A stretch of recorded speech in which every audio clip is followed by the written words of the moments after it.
Welcome to How We Grow, an essential playbook to grow and scale your vacation rental business with advice and insights from the best in the biz, with your host, Lynell Gordon. Welcome to the Vacation Rental Show. I'm Lynell Gordon, your host, and today I'm really excited to have David Krauss. He is the CEO of Rent Responsibly, and that's the first community building and educational platform for the short-term rental operators. David's journey began in 2012, where his passion for hospitality and entrepreneurship led him to become one of the top 100 hosts in the world for consistency and guest satisfaction. And I know that is saying something, guys. So after he had this experience with really loud guests, he founded a company called Noise Aware, which I absolutely love and have integrated with him. And I think it's a great product. It is a noise monitoring solution, which connected him to thousands of hosts who needed better resources and support. So in 2019, David founded Rent Responsibly to help short-term rental hosts connect and grow through education and a strong community. And he is passionate about building collaborative environment. He believes in creating win-win situations. So welcome, David. Thank you. My pleasure to be here. So glad to meet you. And I will only correct one thing. I don't think it has to be only win-win. Win is kind of, I think, baseline, but it doesn't even stop there. I mean, I think a lot of the things we do in the vacation rental industry has all these wins that we don't even account for or talk about or celebrate. And I am here to do that. Awesome. Listen, you had something really exciting happen yesterday. Why don't you tell us a little bit about what happened? Yeah. So we're here talking on May 22nd.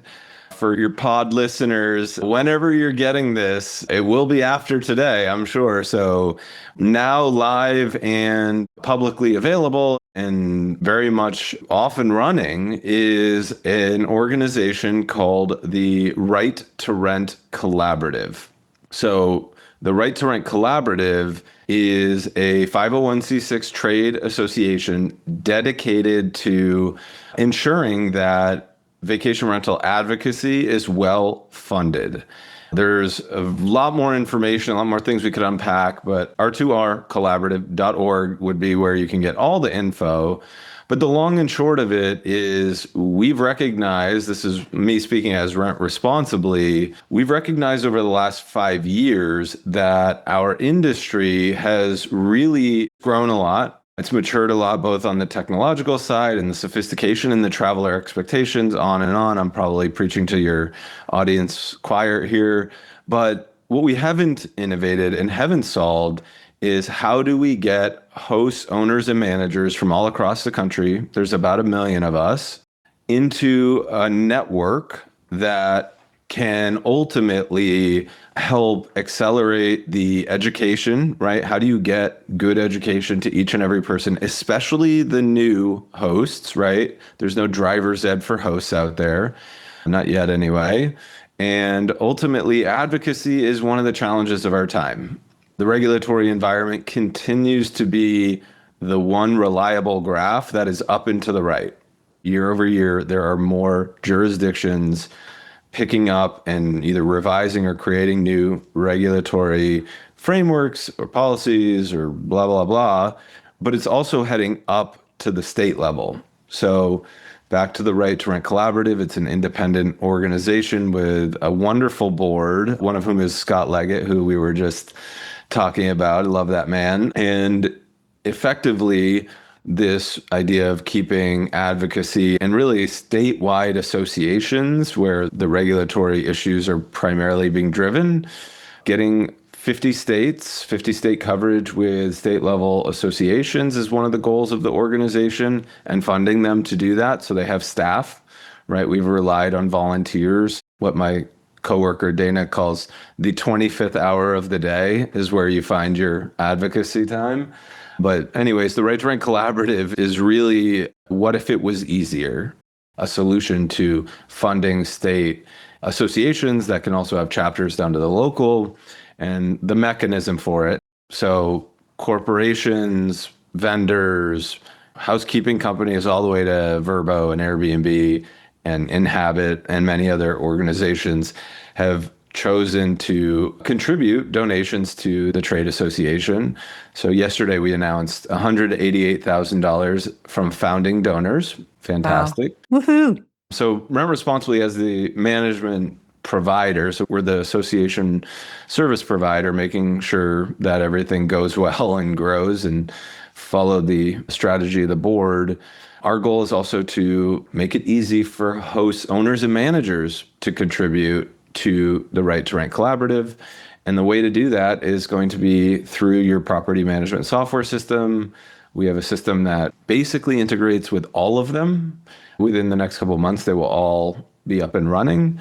And the program is a opt-in $2 per completed reservation donation. So you sign up and ultimately the $2 per completed reservation will automatically get put into the Right to Rent Collaborative organization, at which point it will then make its way into the different state groups, local, and certainly building new state groups, and also consistent, reliable funding for existing statewide associations. Now that's amazing. I'll tell you why. You said something that really struck me as very important for property managers, especially as busy as they are. You said it makes it easy for them to get involved with advocacy. So talk to me just a little bit about how that would work for people who want to get involved. We've been preaching for years how important it is, and we've seen some incredible success. Like in the Gulf area, we've seen some incredible success with people like Ginger at Beach Ball, who has gotten involved in advocacy in a way that's changed the industry. I just want to shout out to her for doing that. That to me was incredibly remarkable and brave what she did. And so it's not as easy for everyone to get involved. So how does this make it easy for people to be involved? Great question. So you almost look back at what pre-existed or how things were done beforehand. My first experience in advocacy at all was as the CEO of Noise Aware. I was getting a lot of phone calls from people who were panicking, saying my city is going to ban short-term rentals because of party houses. So we started Noise Aware in 2015. In 2016, Austin banned whole home rentals. That's the headquarters of HomeAway Verbo. And it was over 8 party houses. So there was a narrative issue, a data issue, and ultimately a solution issue because nobody could really speak to a party prevention device or a noise nuisance solution. So I was just in this spot where I had no idea what I was getting into, but the ability to get all of the hosts, owners, and managers in Austin to be aware that anything was going on, and then ultimately get organized and have leadership and contribute and become an official organization if they wanted to. Every single thing was uphill. And then fast forward to 2019 when I was taking my passion for Rent Responsibly outside of Noise Aware. It was just clear that this is what I wanted to dedicate my life to. Decibels are great, but how many years can you talk about them? I think it's a 4-year term limit. And I did my sentence, I did my term. God bless. But then at that point, I met my co-founder, Alexa. She was trying to set up the Chapel Hill Short-Term Rental Alliance. It took her 40 hours to just set up the basic infrastructure to do that. And she's really capable. No, she is. She's remarkable. She's a genius, and it still took her 40 hours. And so we put our heads together and said, hey, this is a train wreck. Like, we just see these groups get stood up. There's a great leader oftentimes, and they burn out. And then what happens? There's no kind of continuity plan or really resourcing to support them in any way, shape, or form. So that was the beginning of why we said Rent Responsibly needs to make it 10 times easier to do this stuff. So 10 hours easier means 4 hours. So we've gotten it from 40 to 4 hours to start a group. That's fabulous. Thank you. Number 2 is make each dollar go 10 times further. And I think that has a lot to do with collaboration, so avoiding redundancy, and also just learning what's effective and making sure that you're empowering people to be effective so they're not spending all their time doing relatively wasteful activities that may be impactful but not optimal. And so at the end of the day, it's just been hard. So the 5 years of Rent Responsibly has been feels like life supporting and just building foundation blocks. And now at this point, the reality is, what do associations need to be successful? They need three things: treasure, talent, and time. So if you have treasure, you can pay people for their time who are talented. So the real input that a lot of these groups need is staff, talented staff who can do what really talented staff can do, so that the association board and the volunteers and the members can go do what is most impactful. And that's how you make each dollar go 10 times further. So we're on that hunt. Okay. So how do people get involved if they want to get involved with this new 501c6? Yep, great question. So if you are a manager and you have a property management software system, you can sign up for the interest list today on r2rcollaborative.org. And that will put you in a queue for when your property management software system is live. So they're rolling out in kind of waves. So depending on when you're listening to this, more than likely your property management software will already be hooked up. And then you go through a simple opt-in process where you're effectively connecting a system to your reservation account through your PMS's API. And then you're authorizing the collection of $2 per reservation as donation. So some people are raising, just adding a $2 to their dynamic pricing software, or a line item fee, or, that's really up to you. So once you turn that on, you are now done. Okay. So tomorrow or the day after I do that in my city, I find out that they have announced that they're trying to ban short-term rentals. Is there anything there that helps me? Are there any resources or people that will help me to form my own group to make things happen? Yes. And that's why I think Rent Responsibly. So again, we are the association management service provider to the Right to Rent Collaborative. Right to Rent Collaborative being launched yesterday. We've been the bat phone for the industry. Folks who are having an issue typically call, and Dana, she's my birthday twin, but also nobody with more passion for this in the world than Dana. So she's usually the person who takes the call. And we have a treasure trove of off-the-shelf resources for these type of, let's call it firefighting, like immediate help needs. And then we can help you get in touch with any other needs. This is Rent Responsibly's function. But now with the Right to Rent Collaborative, there is an advisory committee that will be issuing grants from the funds that are collected.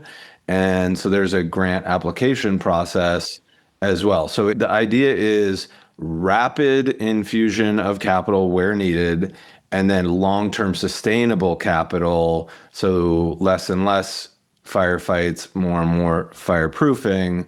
And then this is where the win comes in, is once these rules of the road are settled, then the question is, what do we want to see in the future beyond regulatory issues as our effectively industry mission? And I have a lot of thoughts on that, but ultimately it will be directed by the industry, right? This is a team sport. It's a very collaborative mentality. So if that happened to you, Lynell, I would say first, there's a body of things you could do, but certainly reaching out and finding out where the resources are that are available to you an arm's reach away, and we can help you do that. VRMA issues grants through their advocacy fund as well. And there's a lot of other groups that would love to help you. But, our goal is ultimately the success and sustainability of the industry. So there's a lot of folks now that are kind of joining the ranks and getting good at what we really need to get good at. So say I am really into advocacy. I'm a property manager that has been doing advocacy, even when advocacy was not a deal. It's just something that you naturally have done as a property manager. How can I get involved in leadership and helping? Do you actually want to? Is this a real question? Can I recruit you right now? No, but I've interviewed property managers, and this is their passion. Their passion is advocacy.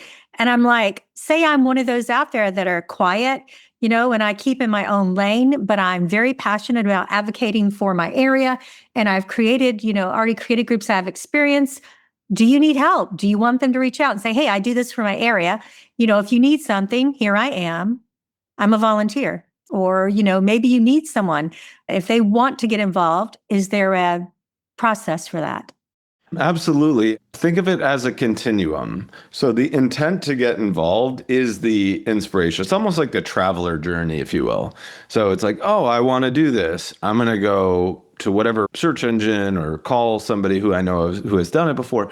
Whatever you would normally do when you get excited or interested in something, I would say the first thing is to take an action. Don't just sit on that feeling. And the second thing is to look up to see if somebody around you is already doing that, has already done the work to start an organization. And so rentresponsibly.org/alliances is a directory of the 90 or so associations in the country. There are 20 at the state level and the rest at local and regional and sometimes county. It's always a mixture of things. So that alone could get you plugged in. It's a link to their website and the contact information is right there. If that fails, just email us because we are absolutely the nerve center of, who's doing what. And sometimes groups are in the process of formation and we're helping them and giving them our free blueprint for how to get started and all this sort of stuff. So I think reach out locally, whether it's local or state, and then if you don't see what you're looking for, go that next step to just ask. I think we are a great resource. There are others, of course. And then I think lastly, if you really want to start a group, you want to be that leader who's kind of the founder, the initiator, just know that it is 10 times easier to do that today than it was 5 years ago. And you don't need to go full blown 501c6, which these numbers and these are, people probably have heard of 501c3, which is a charity. 501c6 is a trade association. They're IRS designations. It's just paperwork. It's important paperwork, though. It's fabulous. It's important, and that's why people need help, right? That's why it takes 40 hours if you're just kind of fumbling or ChatGPTing your way through it, which, we started before ChatGPT, so maybe that's why it's doable, but you don't have to go all the way to trade association. Facebook groups is where some of these start, and then when they're ready to kind of grow and become more mature, collect dues, have a bank account, all that, there's a process, and we can help, we can advise and point you in the right direction. Interested in a unique franchise opportunity? iTrip Vacations provides a unique business opportunity in a thriving industry. iTrip offers an executive-level income potential with work-life balance in an exclusive territory. As an iTrip franchisee, you'll provide a full array of short-term rental property management services for the properties that you manage. iTrip offers extensive support and training requiring no previous experience. Visit us online at itripfranchise.com to learn more. I think advocacy is incredibly important. I am very much a big supporter of that, and I am passionate for it. I do keep up with it. That's the reason I interview Scott Leggett as much as I can so that we can get that information out there. I think it's one of the most important things we can do as property managers is to advocate for our industry. And so I'm really excited about it. Let me ask you this. Do you want to talk just a few minutes about the Federalists that you were talking about? I found that so interesting and fascinating. Great question. The question of what is the trend in the regulatory and policy and where are the rules getting made and where are the rules of the road going to end up, right? That's usually what people care about. It's almost like, when is the pain going to be over? When is this going to just be settled and we can move along? The only way I can understand that or frame it is with an analogy. So the analogy that is most salient to me is the Ford Model T and its impact on society. It's a near perfect analogy, if you ask me. So in 1908, the Ford Model T, Henry Ford's greatest achievement wasn't inventing the automobile. The internal combustion engine had already been around for 20 or so years. It was the mass production, the assembly line that made an automobile not only available to those who built it, right? This is the democratization of access to leisure, luxury travel. You're going to start to hear already where this is going, but it throttled the growth of the automobile, which fundamentally was preferred consumer demand versus the alternative, which was horse and buggy, right? So it was just a complete revolution. And it took 7 years to go from 200,000 cars to 2 million on the road. And that change, that, astronomical parabolic change in any sort of activity that touches all of our communities, the roads, that horses and buggies, we're now automobiles going 20 miles an hour instead of 5 miles an hour. What were the complaints? Noise, trash, and parking. Noisy cars, the cars when they break down, there's no tow truck, it's a piece of trash. Parking, who was thinking about parking before there were a lot of cars? Nobody. So it was only after the Ford Model T and its growth and its recognized adoption that there were millions of people who wanted to drive their own car, had never had the chance to before. Those folks got together and started working on education. They started working on community building. They worked on chapters. And guess what? Soon the American Automobile Association starts to zipper these chapters together. They do studies on safety and what are the best areas to invest in technology. How do we reduce the cost of compliance? And then you have the state-by-state rules of the road roll out. So license plates on cars, driver's licenses for driving, drunk driving laws. Too many of those, you get your license pulled. We assume all these things were there at some point. They did not come with the car. They came after the car. And so in our case, vacation rentals, they've been around a long time. You can trace them really post-World War II era was the first time luxury, leisure, and vacations were a thing in the country. Otherwise, you had to be a king or a queen with the Palace of Versailles to go to a vacation home, And so now we have this rules of the road moment for short-term rentals where the conversation is about standards. It's about state level standards, local standards, permits, licenses, education.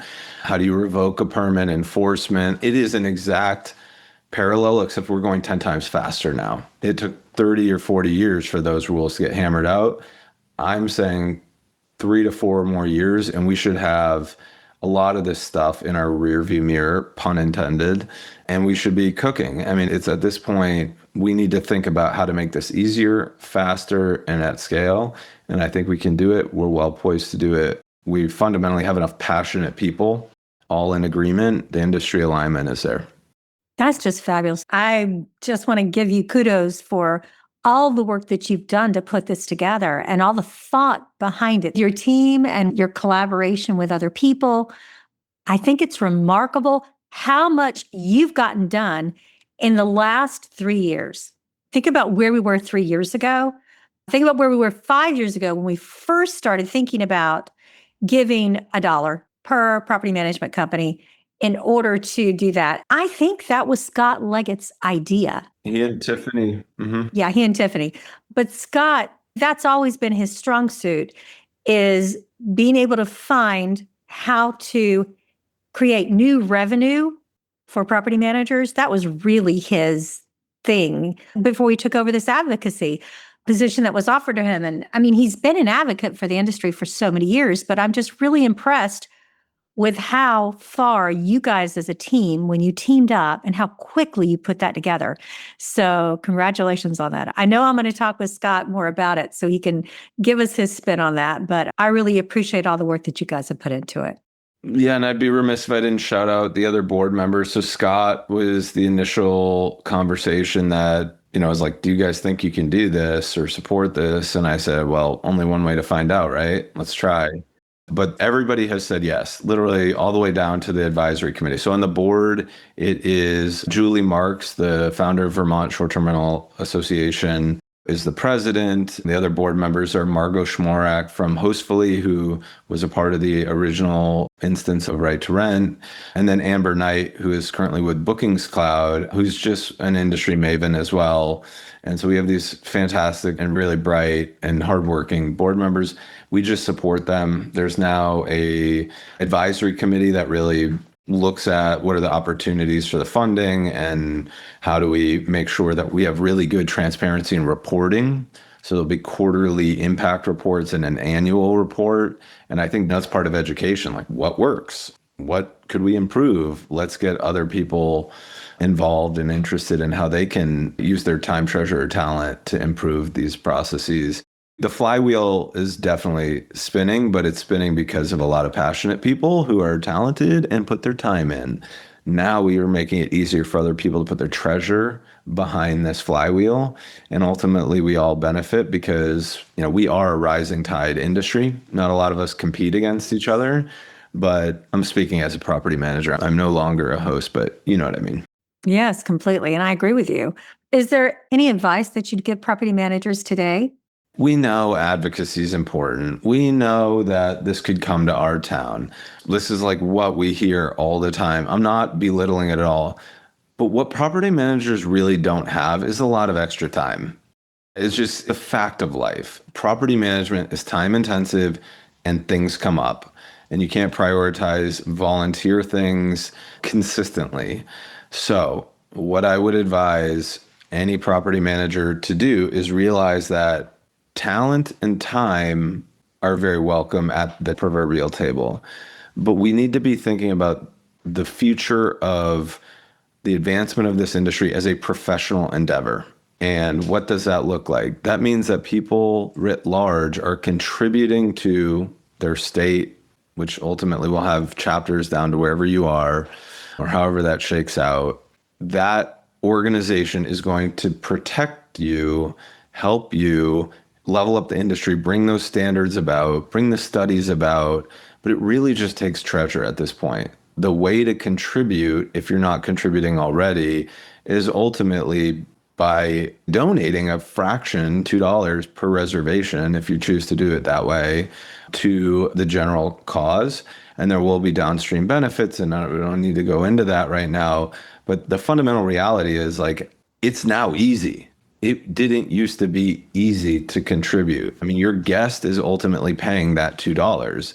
No guest, no $2. So there's really an element here where there's an elegance to a system that can ultimately help you, the contributor, with your voice, with your vote, showing up to the meetup or whatever, read the annual report.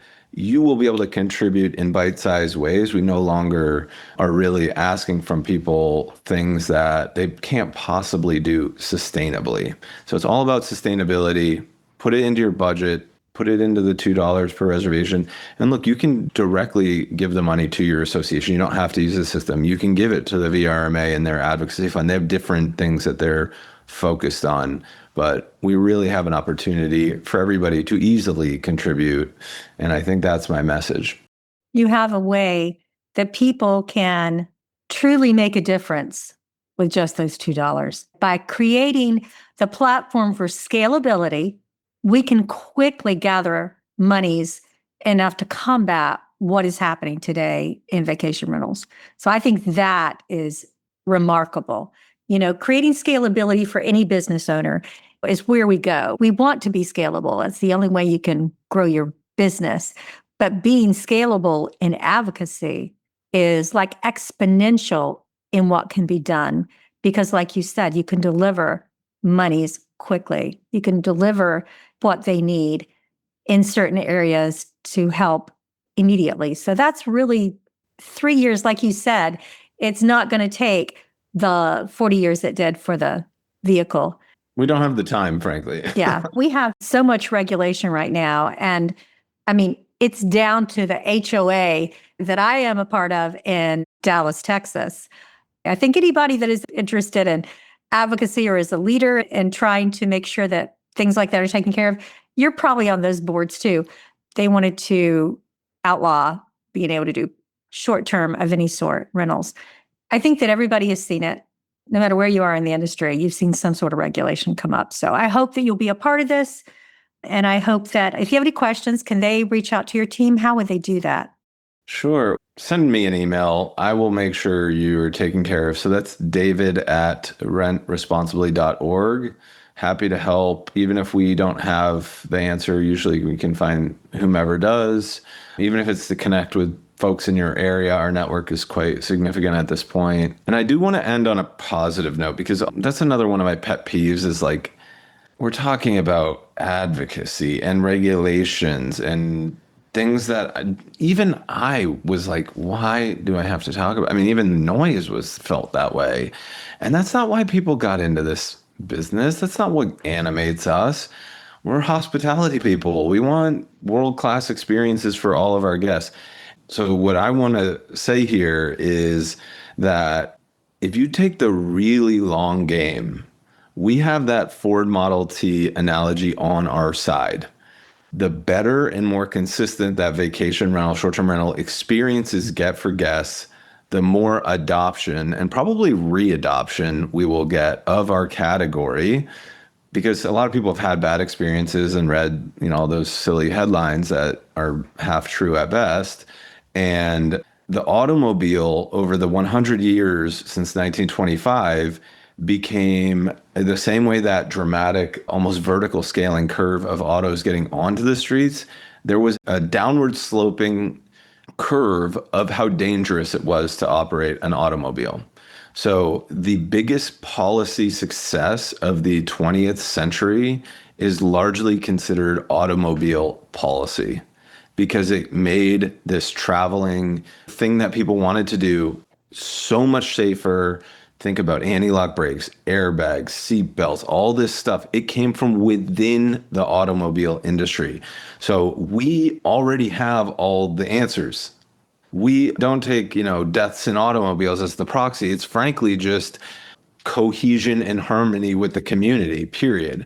And so we have this opportunity to be the most celebrated industry in the 21st century, because who doesn't want elevation of small businesses, infusion of capital to areas that haven't typically seen tourism, entrepreneurism, peer-to-peer networks, people gaining financial independence. And ultimately, the dream, I think, for a lot of us is just to live like a happy life. And I think part of that requires connection. And this is one of those industries that offers it. And so I'm passionate times 10, and I know everybody else in general in this industry is too. But we need to think really big and be very bold. And I think we have a way to get there, and the flywheel's already spinning. The water's warm, and everybody's welcome to join. Well, I hope everybody will come take a swim. I really enjoyed this. Thank you so much for sharing your passion with me and with the rest of the industry. I'm very grateful for what you're doing. I think that without people to have a vision to start this and to make it easy for everybody else, it would have been much harder. So I'm really grateful to all of you guys that are doing this. Thank you so much. And I hope that our property managers will join in and be a part of this. Yeah, and it's information. So if you have ideas, if you hate it and you want to tell us why, do it. Like Rent Responsibly is fundamentally catching the ideas, bringing them to the board, to the advisory committee, and saying, hey, here's a way to do it better, or so-and-so wants to help. How can we fold this in? So it is a wide open door. Well, thank you so much for giving us that door to walk through and for giving us the platform that we need to make sure it happens easily for advocacy. My pleasure, but I can't take credit because it feels like we're not as far away as we used to be, but hard work is the only solution to most problems. So ready to rock. You got a lot of great help there. I think that everybody that you mentioned, they're just rock stars in the industry. They really are. So shout out to all of you guys. Thank you for what you're doing. And we'll have you back and find out what's happening in about 6 months. I love it. I'm here for it. Thank you, Lynell. Thanks. This episode of How We Grow was brought to you by iTrip Vacations. To find out more about how iTrip Vacations can help to grow your vacation rental business, visit itripfranchise.com. Make sure to search for How We Grow in Apple Podcasts, Spotify, and Google Podcasts, or anywhere else podcasts are found, and hit subscribe so you never miss an episode. On behalf of the team here at Inhabit, thanks for listening.